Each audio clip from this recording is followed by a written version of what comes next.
All right, everybody. I want to get going here, and before I begin, I would like to remind everybody in the audience to kind of do what I'm doing right here. I'm going to turn off my cell phone.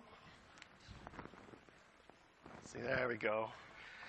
And I also like to remind everybody to be sure to fill out your evaluation forms.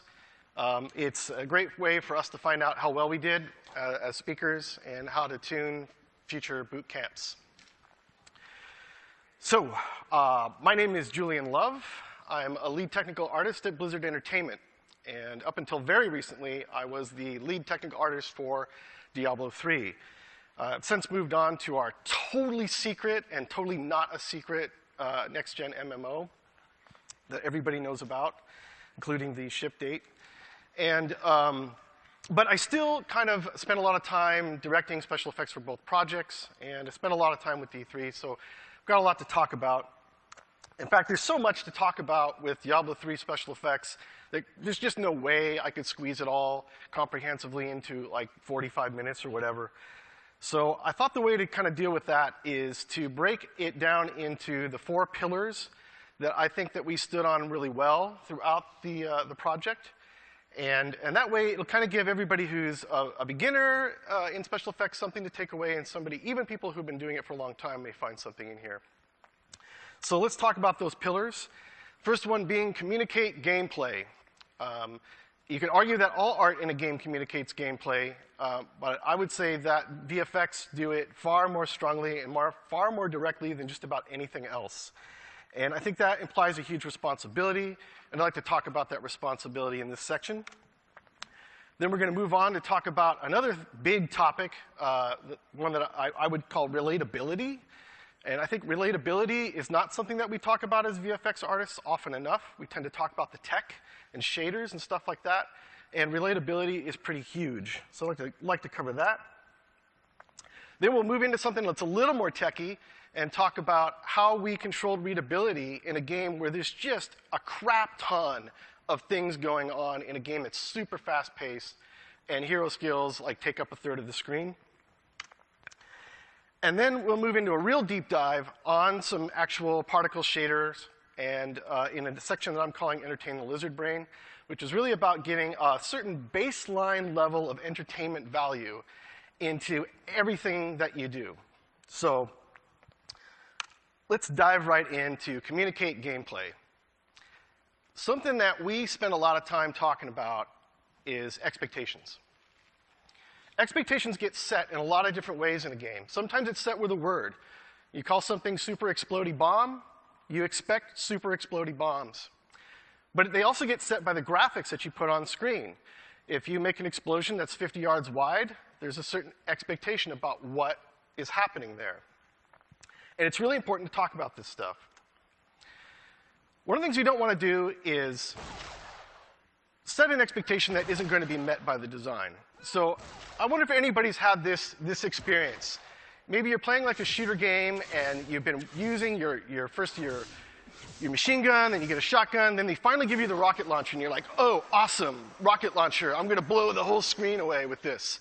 And you fire it, and sure enough, it makes like a 20-yard explosion. You're like, that's awesome. I'm going to go use it on some enemies. And you go and you use it on some enemies, and you fire at them, and you realize, after firing it like 3 or 4 times, that the actual area where the damage happens is like 10 yards. It's like 1/3 the size of the graphics. And then your brain does this weird thing where it's like, oh, wow, I got to relearn like how this really works. It's because the graphics are setting an expectation. It's not being met by the design. And it makes the game feel really bad. We do something super, super simple. There's no magic to this. We have a little mode that overlays our payloads on screen, and we just spend time making sure that the graphics we're putting on screen match those payloads. And it's one of the things that contributes to making the game feel tight. I think if you played Diablo 3 at all, one of the things you might agree with, if you didn't agree with anything else, is that combat feels really tight and really responsive and crisp. And this is one of the things that leads to that. Okay. So I'd like to tell you a story about a skill that didn't make it into the game. A skill called Ballista. It's going to be a skill we're going to put on the Demon Hunter. And when we started talking about Ballista, we just sort of kind of went off with the name Ballista. And the designers went in one corner, and we went in another. And the designers were thinking that Ballista would be something more akin to a skill called, what is this, Hungering Arrow. A skill that you would get between level 1 and 5. A low-level skill, something you would outgrow. You'd click many times to kill a monster with this skill. And as such, they were imagining that the graphics would be something like this. And then we saw the word Ballista, and we did something different. We imagined that it would be a mystical ballista that's almost bigger than the character themselves. And it would look like this. So those graphics kind of imply that the kind of damage that would be output is exactly what you see here. Monsters getting obliterated by this thing, right? And it wasn't until we got together with the designers that we realized there was going to be a problem with this. And that they're like, yeah, that's awesome, but level 5, everybody, right? So anyway, I think this is just an example of us sometimes going to great pains to make sure that we're not setting an expectation with our graphics or our concepts that isn't going to be met by the game design, including not being able to put something really awesome like a giant laser beam in the game when it just didn't make sense. So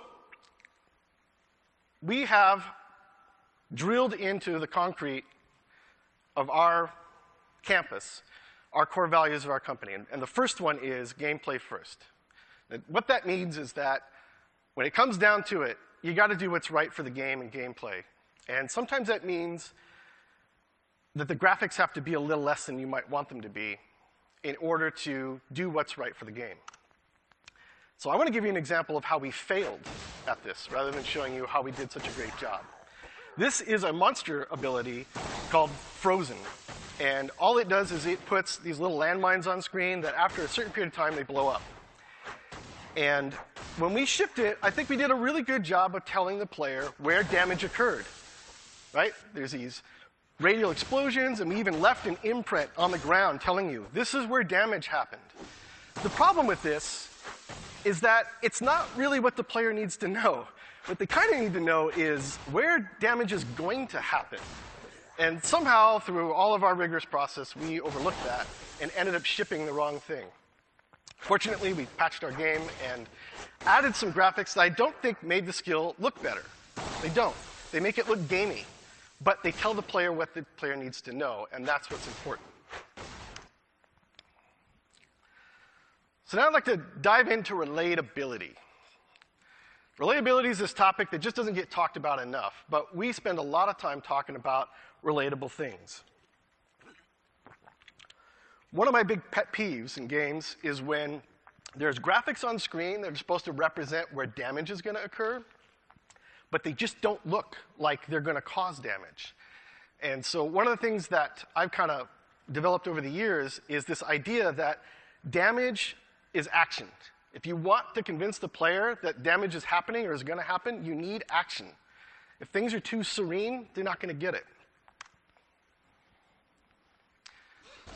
So here's an early look at Earthquake. This is like halfway through development. This is just our first attempt to slap something on screen. It's okay. It's saying some of the right things. It's got spiky shapes and stuff. But that first version just didn't have enough action, and it didn't really look like it caused a lot of damage. Most of the action is in these soft rings that come out of it, right? Now, if you look at the reworked version, it's way more intense, and there's a hell of a lot more action in there. And that action is what translates in the player's mind to being damagey.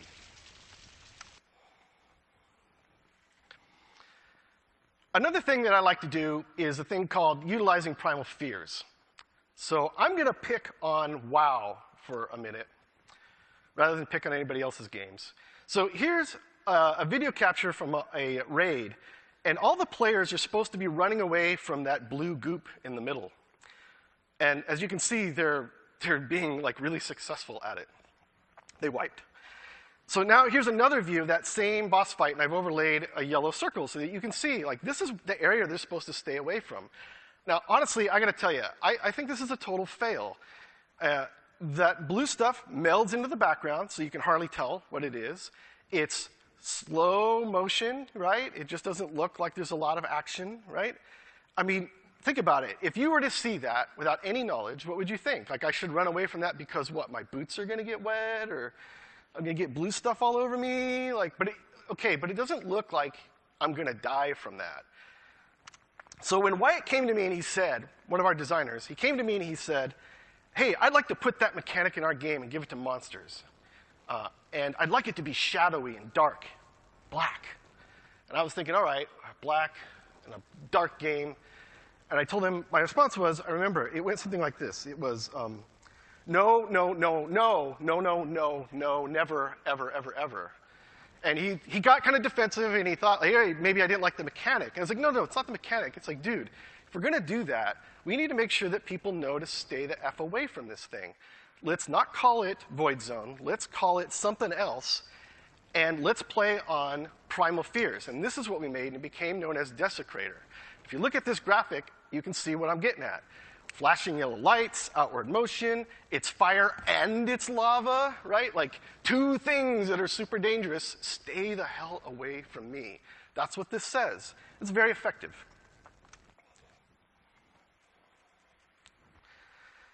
Here's a thing that we hit on halfway through development that I have remembered ever since, and I thought it was super clarifying. And I didn't come up with this. It was one of our artists, a guy named Chris Haga, came up with this question. I think it's brilliant. And it's a great question to ask whenever you're trying to determine, is the graphics I'm about to put on screen, are those things going to be attractive or repellent to the player? How's the player going to respond? Because here's the deal. Like, yeah, playing on Primal Fears is great when you can do it. But you don't always have access to the color palette or the shape palette to do that with. So how can you convince people that they should stay away from something or walk towards something else? And a great thing that I think is overlooked is tempo. So the question, is this faster than a human heartbeat? Is it slower than a human heartbeat? Is a great way to clarify what you're putting on screen in terms of saying the right thing to your audience. So concepts with precedence. What's this all about? What I like to ask when people come to me, I don't ask them, I think of this in my head. People come to me all the time and say, I got a great idea for the game. How about we make a bunch of blood, and you're going to walk in the blood and you're going to take damage? And the thing I start thinking about is, how is anybody going to get that? When have they ever seen blood that does damage? I mean, it's not like it's a bad concept or there's no way to do it. But in terms of footholds, for people to understand it, it's kind of got a lot going against it. Blood looks like stuff that happens after the damage, not during the damage or the thing that causes the damage. So one of the things I like to ask is, what is a common visual that people may have seen that I can use to illustrate this idea? So I thought during this section, the way we would do this is, I will put some things that we did on screen, and I'll ask the audience to tell me what you think the concept is, the visual concept that lies behind what we did. So looking at this monster and the way that he dies, what do we think the concept is? There's two words we're looking for here. Anybody? Firefly? Helicopter. Helicopter what? Blades or crash, right? It was helicopter crash. That's what we were thinking of. It's pretty obvious, right? But it gives everybody a hook into what we're doing. It's something they've seen before, and that means they can relate to it. So let's look at another example. This one's a little more abstract. This is a seismic slam for the barbarian. So the concept here doesn't relate to seismology, at least the one that I ended up using, but I wonder if anybody can take a guess at what we think this one is. Is that a wave? What else? Tremors? What else? Dynamite, machine guns? Now we're getting close. Landmines, that's even better. Tell you what, I looked at carpet bombing footage from Vietnam. Doesn't really have anything to do with seismology, as suggested by the name, but that visual is something that a lot of people have seen, and it just makes it sit that much easier on your brain. Let's look at another one. What do we think this one is?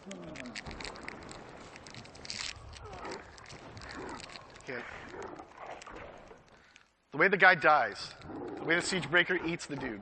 What do we think that might be?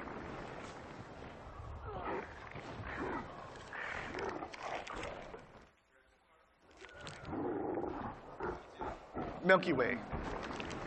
Milky Way bar. Right? See when he dies? The blood? It's like, ew, it's like eating a Milky Way bar.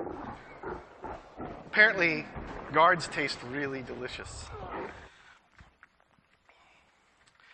Here's the last one. This one is more, honestly, it's a little bit more of a nod to a reference than it is a visual idea. What do you think? Here's a hint. You got to pay attention to the license plate. Jaws. There it is. It's that scene from Jaws where, where Hooper's pulling the guts out of the tiger shark, and then that license plate comes right at the camera, and then I think Brody says something like, he ate a car. Gluttony ate a car. That's what we're saying here. Gotta watch it one more time. There's a license plate in Diablo, yes. Okay, so another thing that we can do, basically what we've been talking about so far are things that you can do to make things relatable. We should also talk about things that you shouldn't do in order to make things relatable. And here's one of my peeves. What's that? Maybe. Yeah. It's just stuff. It's just a bunch of arbitrary shapes. It doesn't mean anything. Like, it's well crafted, maybe, right? It looks nice, it's pleasing, it's got some nice color unity and all that. But what the hell is it? I don't know what that is. It's just stuff. And I see this a lot in fantasy games. If you're making games that are like, modern shooters, you really don't have this problem to worry about because the game is already so grounded that you don't have the license to go put something like this in the game. You're not dealing with really heady or abstract concepts. So try not to do that. And we tried, but we didn't always get it right. There's a couple cases, with 750 skills to build in the game. We got it wrong a few times. This is a skill called Crippling Wave on the Monk, which, quite honestly, had we done that skill on the Witch Doctor, I think it would have been a slam dunk. We would have done Disease, and the name really would have sunk in really well, I think. But without that, we just had to try to ground it any way we could by throwing runes on the screen. It just came to us as a jumble of mechanics and never a visual concept. And it really made it very difficult for us to find our way out. I think Level Up is another example where it's just a totally abstract concept. I mean, Tolkien has a hard time making you understand what Level Up is. It takes several pages, and there's a lot of murky text, to try to explain how Gandalf goes from the gray to the white. It's just very abstract. So we ended up doing some abstract things. Here's another big tip, though. So I teach particle class at Blizzard Academy, which is something that Rachel's going to talk about when I'm done. And one of the things that I have to try to drill into every student that I teach is the way you start has a lot to do with what you will get. So the mistake I see that's often made is people want to start with a texture or a shader, or they dive right into the particle system. And they're like 7 steps into the process, and they've skipped the most important thing. And the most important thing is coming up with a clear description of exactly what's going to happen. This player casts a skill. How? Does it come from the air? Does it come from the ground? Does it come from them? How does it get on screen? What's the story behind how this action manifests itself? If you get that stuff down, and you work against that clear description of action, you will find that the things that you put on screen are much more driven by a concept rather than technology. And as a result, you will less often put an arbitrary mishmash of geometric shapes on screen to try to explain something, because you'll have that description that's grounding your process. So if you look at these examples, you can see we really had a clear description. This is how it happens. Watch how this guy dies. Okay, so let's shift gears and talk a little bit about techie stuff, because this is like a tech art group. You probably are dying for that now. Additive shading. We use it, and we have to be careful with it. Because if you put enough things on screen that are additively shaded, you just get a bunch of white, right? And when the screen turns white, people can't see what the hell's going on. So we use a technique we didn't invent this. It's been around forever. It's super cheap. I think everybody probably knows about it. We call it blend add. And I actually don't know what it's called outside the confines of Blizzard, but I figured I'd just walk you through blend add shading in case you've never encountered this concept before. But it's really important for controlling additive buildup. So our example there on the left, we have a 24-bit texture where there's a bunch of content painted on black. There's no alpha channel. That result is added into the buffer. And since the buffer in this case is this yellow background, you get this totally blown out result. You know, you're losing shape, you're losing saturation. If you get a lot of that on screen, your game's just going to turn white. And then usually, once people have exhausted that as an option, they go to blending. Well, let's blend it, right? And with blending, you've got an RGB channel that's a little different, that it doesn't include any black in it. And the alpha channel is there to describe where the texture will show up on the screen. This is great for maintaining saturation and shape, but it doesn't really look like it's glowing, which is kind of a big deal for Lightning. It's not that you couldn't do a better job than I've done here. It's just that it's really hard against multiple backgrounds to make this convincing. If we look at what blend add does, our blend add shaders, we provide the same RGB content that we would have provided in an additive scenario, but now we're using our alpha channel in a different way. And I've changed the alpha channel here to account for that. Here, the alpha channel controls where the texture will be added versus where it will be blended. And if you look at it, white is blend and black is add. And then all the grays in between just lurk between those two possibilities. And so that's what accounts for our ability to have a lot more saturation control, making sure those shapes are really crisp in the center, but yet making it look like it's still adding up or still glowing a little bit. Now, if we look at this in a dungeon, you can't really tell the difference too much because the dungeon's dark. But as soon as we shift to an outdoor scene, such as the desert, you can really see how much different this is. If you imagine 4 wizards electrocuting the crap out of a bunch of monsters in one game in the desert, it literally is completely unreadable. You cannot tell what's going on. So blend add was a really big trick for us in terms of getting all that stuff. The thing about blend add is it's super cheap. It doesn't cost extra draws. It just costs a few extra stages, and it doesn't cost extra texture memory. So there really is no excuse anymore for having additive buildup in a game. Okay, let's dive really deep now into probably the most techie section I've got. I have some math in this one. Yeah, get ready.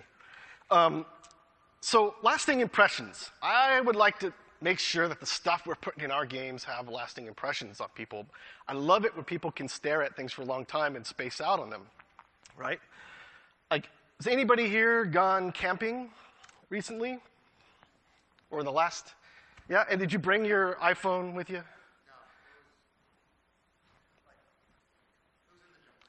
Straight up camping, right? And you had a campfire. Yeah? No. Oh, that doesn't count. Anybody go camping with a campfire? Yeah. And, okay, here's what I think you might have discovered that a lot of people have forgotten, which is how damn entertaining a campfire can be when you don't have something else to entertain you. Campfires are like endlessly entertaining, especially, you know, if you've imbibed a little bit, right? So what I'm getting at here is I think that there's no reason why we shouldn't be putting the same level of entertainment value into our special effects that exist in a campfire.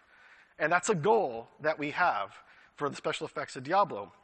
And there's a technique that we use to try to get that little nuance of sort of endlessly evolving, never repeating kind of entertainment value into the stuff that we did. And we didn't use flipbooks for this, because flipbooks, although I've seen them done very well, probably by some of the people who are in this room, I think once you stare at any flipbook for just a few minutes, the illusion is broken, because eventually you'll see some repeats or something about it. And so this technique kind of takes that away. So it's basically texture multiplication shaders. And we use the holy crap out of these things. We use them on almost everything that we do. The formula, here's the math I spoke of, right? The formula is old as the hills. There's nothing new or crazy about this. We didn't invent it. It's texture 1 times texture 2 times 2. And I know this gets used in other games. I don't think we're the first to do it by any stretch. But I'll tell you this, just from looking at the results, I think we spent a lot more time digging into what could you really do with this. We have a game that has to run on really, really low-end hardware, so we have to make the best out of very little things. And it turns out you can go a long way with this in terms of creating dynamic alpha shapes. So let's look at, I want to walk you through how does this stuff work in case you've never encountered it before. It is kind of amazing for being so simple. Here is texture 1 alpha times texture 2 alpha times 2. Texture 1 has no RGB content. The alpha channel is filled with Photoshop tiled clouds. Texture 2 is the same texture. It's scrolling at a slightly different rate as texture 1. And on the right, we have a single particle that's rendered with this shader. And you can see, sometimes it looks like two textures sliding over each other. Sometimes it almost starts to look like it's like time-lapse of clouds. Right? It kind of waffles back and forth. Turns out you can make that a whole lot better, that illusion, by just doing one change, which is to scale the UVs of the second texture by 0.5, which makes the second texture twice as big. And now there's no twinning between the textures. And the result is it's looking more like time-lapse of clouds. Think about it. That's one particle. That's a lot of complexity for very, very low cost. All we're doing is multiplying. So it's definitely not hard. Let's make this even more complicated. Let's throw in a third texture on our particle. So our second texture is, again, half the frequency of the first, so it's an octave down. Our third texture, same texture, but an octave up, twice the frequency. And all three are scrolling at different speeds. And now what you see is a much more dramatic complexity emerge in terms of the cloud formations. And we're getting some nice blown out areas, which is great for alpha channels because the white is what carries the content, whatever our color content was going to be. That's one particle. But you might say, hey, it kind of sucks, I can see the edges, where are you really going to go with that? Well, if we just add a fourth texture, which is really only the second texture since the first three are the same one, and we just let it be a mask. So we take the first three textures that we multiplied together, we multiply that result into one fourth texture to control where the results are going to be. And now you've got something that you can really work with. What would that look like if we had 7 particles and we randomized the offset of their UVs for every texture and randomized their scroll speeds? So here's 7 particles worth of complexity. So in terms of costs, this is nothing. This is so cheap. And yet, look how complicated it is, right? Wow, we surely could be doing a heck of a lot with that, I think. So let's look at ways in which we use this. So back to just 2 textures. Here's wood wraith poison. Same texture used in both channels. We do randomly offset and scroll the second texture, and we do auto-rotate or randomly rotate the particles.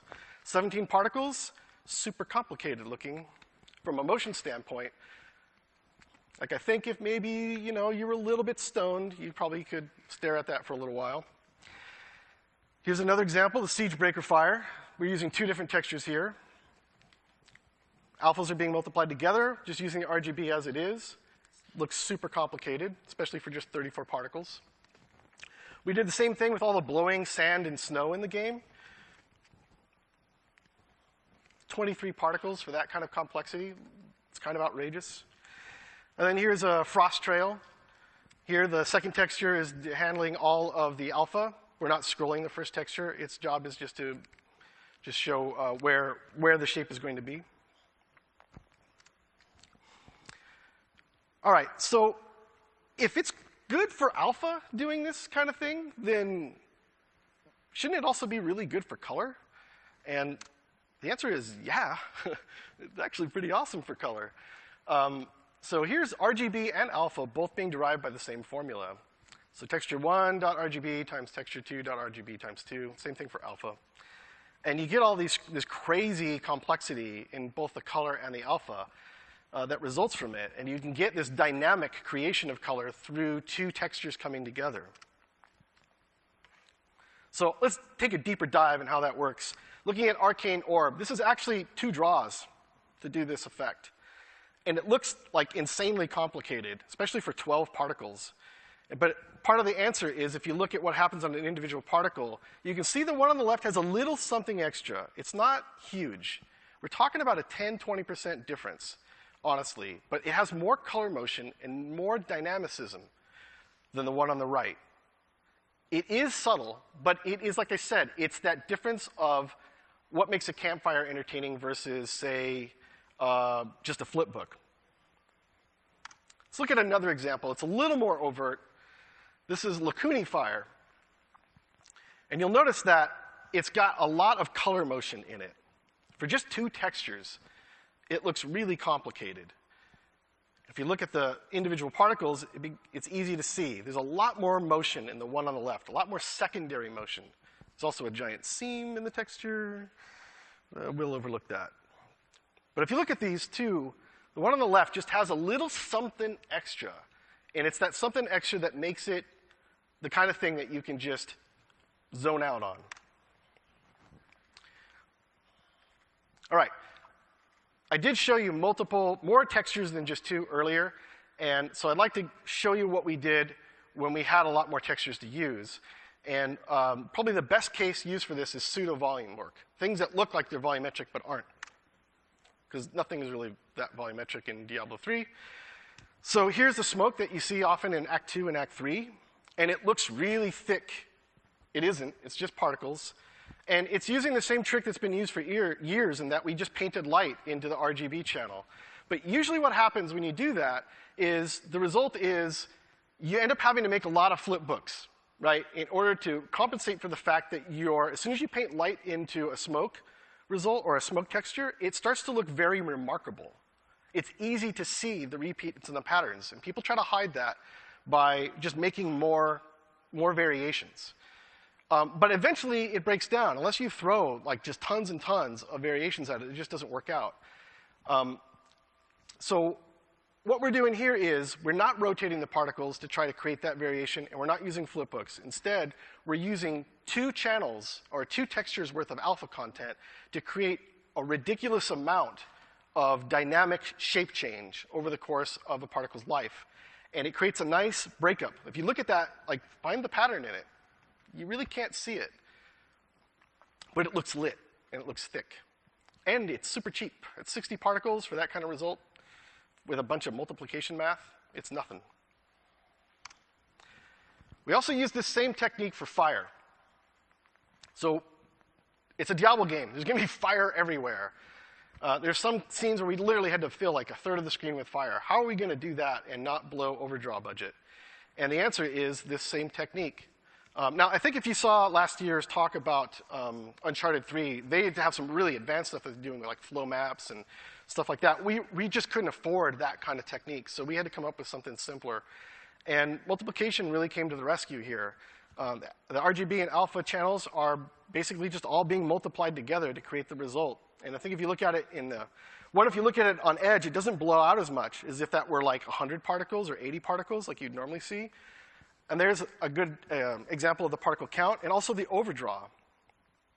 The other thing I would point out about that overdraw view is look how little the particles are actually doing. They're kind of just serving as like generally lazy billboards. All of the complexity is happening inside the particle at the shading level. And of course, like I said, that math is just super, super dumb.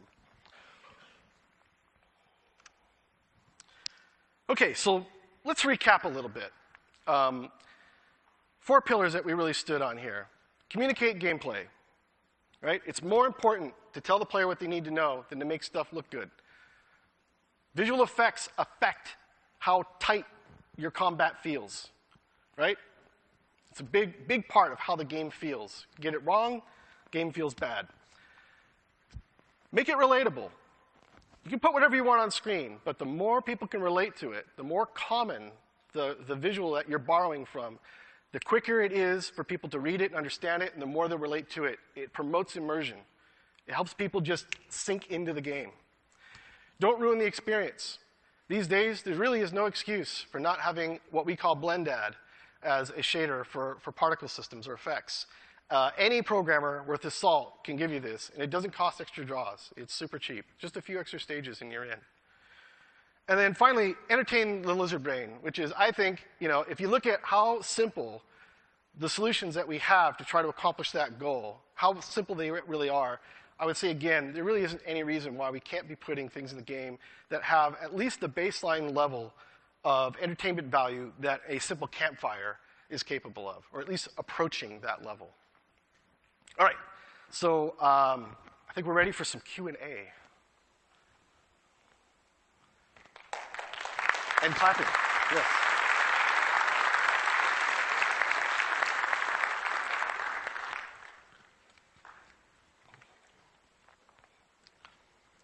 I've been taught to count to 16. I'm counting. Yes? Could you talk a little bit about your sort of billboard generation? Did you use like just artist work in Photoshop, or did you mostly use like, you could render out extremely complex scenes with stuff like Houdini and millions of particles just to generate the billboards? It's all Photoshop. We don't do anything with Houdini, mostly because there's very few flipbooks. Most of our flipbooks that we use are flipbook picking, so we're not playing the flipbook like a movie. There are some cases that we use flipbooks like those moths, clouds, and things like that. Mostly we use flipbooks for crowd sims and things like that. But apart from that, almost no flipbook work. So there's really no reason for us to go out to an external program and sim. I think the other reason why we don't do that is because we don't want things that look realistic. I think there are realistic elements to some of the things that we did, like putting light in our smoke and things like that. But that's kind of where it stops. We really were shooting for a stylized looking game. And I think going out to simulators, it's not like you couldn't do stylization. It just doesn't really support where we were going. So by and large, a handful of filters in Photoshop, but a whole lot of painting. I tend to paint about 80% of what I would do. And I think that's about the ratio that other people do as well at Blizzard. Okay, thank you. Anything else?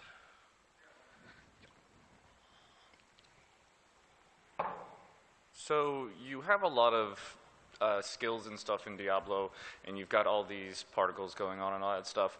How, from like a design standpoint, do you deal with the fact that monsters and stuff can have random, like they can just have 5 of these abilities and stuff, and all this is going to be on the screen at the same time? Like, how do you really deal with that? So the question is, how do we deal with readability of having design be so random? Playtesting is one. You kind of have to look at your game a lot. And I think there's also a certain amount of accounting in our heads as effects artists. We kind of have to, like, we're the ones making all of this stuff, and we kind of have to keep sort of a list or accounting of what we've done. So people would come to me sometimes and they would say, hey, I want to make this poison, or I want to make this blue fire. And my response would be to immediately start thinking about the design rather than the graphic elements. And the thing that I'm thinking about is, hey, if we make that blue fire, is the player going to understand it? Versus if we made it look like regular fire, and that's what they've been encountering. Will they know what to do about it, or will they be freaked out about it? Like, blue fire, what the hell does that do? Like, do I have the right resist for blue fire? I don't know. What's blue fire called, right? So I think there's a little bit of just, 1, play the game a lot. 2, BlendAdd shaders to just keep everything readable. But then the third one is, at some point, you just have to have the whole thing in your head. And you have to be thinking about, okay, how is this thing going to read against something else? In fact, the real long answer to your question is, that's how Arcane Sentry was born, in that it started out looking like Hydra.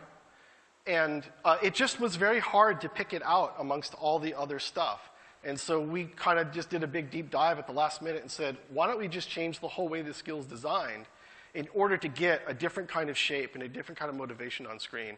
And then I think we ended up making one of the most hated things from a gameplay standpoint in the game. People were really annoyed by it, which is awesome. Thank you. That was the goal. Hi. Yeah. Do you think these shader techniques are efficient enough to work in a mobile pipeline? Yeah. We're talking about multiplication between sometimes the same texture, right, and scaling UVs. That's super cheap. Like, you can do that on a phone. for sure. The big costs in this methodology are actually not in texture memory, and they're not in shader math. They're all in tracking all of those different textures over time on a per particle basis.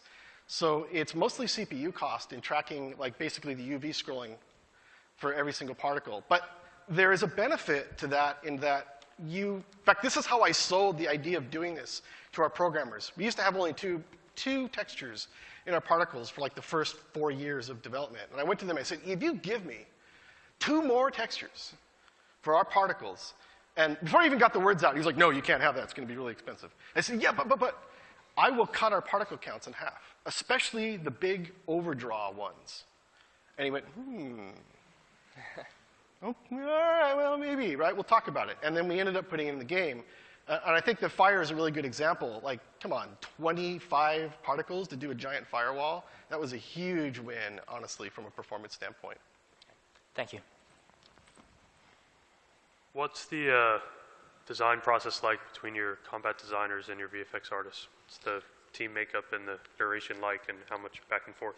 We sit right next to those guys for good reason. It's because we like to step on each other's toes all the time. There's a lot of skills in the game that literally were designed by us, at least initially. And there's the majority of skills in the game were designed by them. And some of the visual ideas are theirs that we liked and ran with. And then, of course, there's a huge balance of ones that are ours. It's kind of messy. At times, it really didn't seem like we were 2 different teams. And I think that's the way, that's what you want in any given situation. Having that kind of freedom to go to them and say, hey, I know that you're doing this with this skill, but I'd really like the witch doctor to turn himself into a chicken and then blow himself up, right? They're like, well, you're really stepping on my design toes, buddy. And it's like, yeah, but you're going to turn yourself into a chicken and blow up. Are you seriously telling me no? And the answer, of course, goes, yeah, all right, we're going to do that. Yeah, we have to do that. And so it's just messy, and there's a lot of collaboration. And it honestly just makes the process a lot of fun.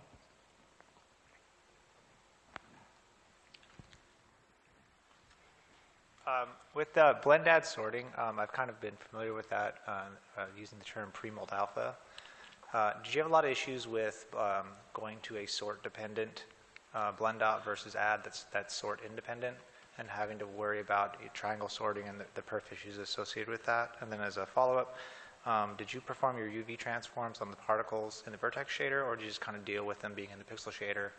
The particle gets full screen, you're doing a UV offset millions of times versus just 4 for the individual particle. You might have to repeat the second question after I get the first one. The first one was, were the sorting issues with blend add, and how did we cope with it? Well, the blend add particles don't sort any different than any other particles in the game, and all of our transparency stuff is actually sorted in one layer. So we do a transparency layer that we render, and then anything that is transparent gets stuffed into that.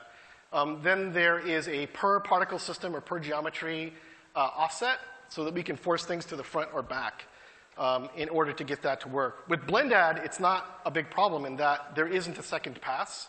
It's all being done on one pass, so it's really no different than if we were adding or blending. But your second question was? Performing the UV offsets on the particles in the vertex shader or in the pixel shader? Oh, wow, you're really asking the wrong guy. Okay. Because that has I have no idea. Performance consideration, at least in our engine in the beginning, was you're performing 4 vertex offsets to get the UV to scroll. Yeah. Versus millions if the particle becomes full screen. And I think this became kind of a non-issue with DirectX 11, but it still exists with DX9. I don't know. It didn't seem to be. I don't know what they did. I was wondering if the programmers are screaming at you about it, because I've had, programmers certainly we've had discussions about it. Yeah, I have no idea. Okay. I'm like, give me tech, I paint. I can design a shader, but I can't code one. I also can't draw my own name, so I'm kind of somewhere in the middle. Sure. Well, thank you. Yeah. Do you tend to try and pack all of your alphas and textures and stuff into a single texture file, or does it matter so much if they're broken up into different files? No, separate files for sure. It kind of screws with the whole scrolling thing if they're all packed together. Also, in a game like this where we're using a lot of content, we have this texture type. We called it bony clouds, because we took some Photoshop clouds and then we tweaked it a little bit, so it's kind of like, looks like a microscopic view of bone. It's like kind of all broken up. I think that texture gets used like 1,000 times throughout the game. If you could look into the data while the game was running, like a matrix view, there'd be bony clouds everywhere, and you'd be like, what the hell? I think that kind of is served a little bit better by not packing the textures together, which would force us to have to constantly be reloading large textures, versus keeping them small. In fact, for this game, it's like mostly 256s and 128s. Keeping those small actually promotes not having to load a lot of textures and swap them out that much, and actually serves the performance of the game a lot better. Cool. Especially when you don't know what the hell's going to happen next. I have a question. If memory-wise and performance-wise is not a problem, what do you prefer, animation texture or the blending we use the? You mean like flipbooks versus this? Yeah. I would use flipbooks for things. In fact, I kind of have these rules of thumb. Flipbooks for things that are flickery. Flipbooks when I just want a few extra impressions of shapes. And we use flipbooks a ton for simulating crowds. Like if you go into Act 3, as that act opens up, there's a giant battle scene where there's literally thousands and thousands of demons coming at you. If you look over the walls, which most people don't, because they're usually killing things and picking up loot. But if you do spend some time looking at that, we did a lot of crowd sim work out there. Those things are obviously all flipbooks, because that's kind of the only way to do that stuff. For everything else, I try to avoid flipbooks like the plague, because one, they are texture memory hogs, and we need to kind of control that. And two, they always play back at a constant rate. So no matter what the frame rate is of the game, you get one rate, and it at some point becomes really obviated. I think it kind of pulls the curtain back a little bit, if you know what I mean, right? Yeah. And then, like I said earlier, at some point they repeat and you see it. You can hide that stuff well. There's some people out there they're so good at it.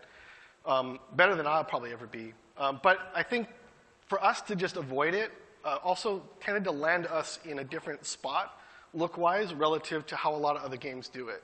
And I think there's value in that it is a part of our style that we avoid flipbooking. Okay, thank you. Any more? One more question, if anybody has one.